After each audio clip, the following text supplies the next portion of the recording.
हरियाणा के IPS Y पूरन कुमार द्वारा आत्महत्या किए जाने के मामले में रोहतक के एसपी पर गाज गिर गई है।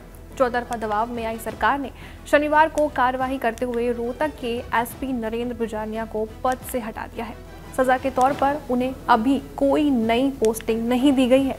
नरेंद्र के स्थान पर सुरेंद्र सिंह भोरिया को रोहतक का नया एसपी लगाया गया है।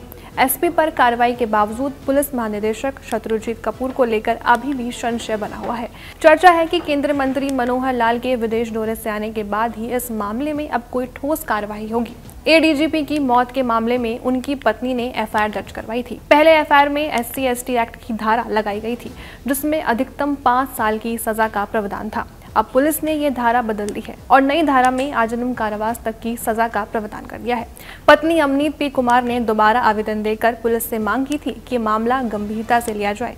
हालांकि परिवार के साथ बातचीत के बाद भी अब तक कोई ठोस हल नहीं निकल पाया है। पुलिस सूत्रों के अनुसार जल्द ही इस केस में कुछ और सेशन भी जुड़े जा सकते हैं। 6 दिन हो गए हैं, लेकिन अभी तक पोस्टमार्टम नहीं हुआ है। पुलिस परिवार की सहमति का इंतजार कर रही है। शनिवार को 5वें दिन भी वाई पूरन कुमार के शव का पोस्टमार्टम नहीं हो सका।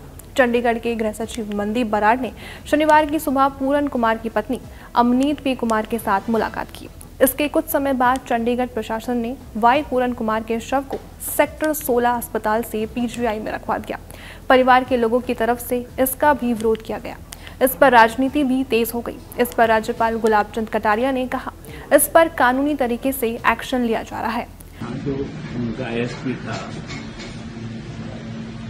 एसपी का ट्रांसफर तो उन्होंने हरियाणा गवर्नमेंट ने कर दिया।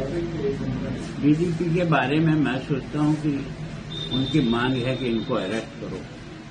अब मैं सोचता हूं डीजीपी जैसे स्तर के व्यक्ति को अरेस्ट करने के पहले उसके सारे फैक्ट्स को कंफर्म करना जरूरी है। वो कर रहे हैं। उन्होंने कहा एफआईआर दर्ज करो। हमने एफआईआर दर्ज पहले इसी बात पे झगड़ा चला कि भाई आप एफआईआर दर्ज कर लो। हमने कर ली, बातचीत चल रही है। मैं सोचता हूँ कोई सुलझाना निकलेगा। तो न्याय का अर्थ ये है कि ऐसी जांच हो जिस जांच में दूध का दूध पानी का पानी हो, निष्पक्ष जांच हो और कोई उस जांच को प्रभावित ना कर पाए। न्याय हो भी और न्याय होते हुए दिखे भी पूरे देश की जनता को।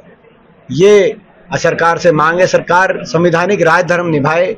लेकिन अभी तक कहीं ना कहीं ये सरकार और ये सिस्टम, अगर ऐसे इतने वरिष्ठ अधिकारी के साथ ऐसा होगा और उनके परिवार के साथ ऐसा होगा तो ये सिस्टम पूरे सवाल लगेंगे।